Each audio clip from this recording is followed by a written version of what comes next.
If your Cadillac XT5 is refusing to launch Apple CarPlay, the fix is usually simpler than a trip to the dealer. Data shows that over 85% of smartphone connection issues stem from using low quality or damaged charging cables. Let's walk through the diagnostic process to get your maps and music back on the dashboard.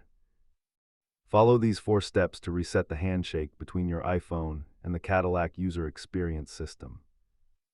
Often the issue isn't the car at all, but a specific setting on your iPhone that prevents the connection.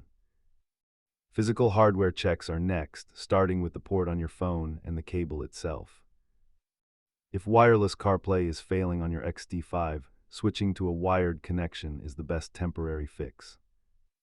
As you can see, the vast majority of these issues are solved by simply replacing the cable. If the screen is frozen, a full power cycle of the Cadillac infotainment system may be required.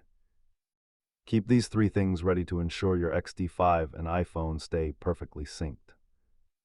Remember that CarPlay is essentially a projection of your phone, so keeping your iOS updated is critical. If these steps didn't work, you may need a firmware update from the dealer. Drive safe and stay connected.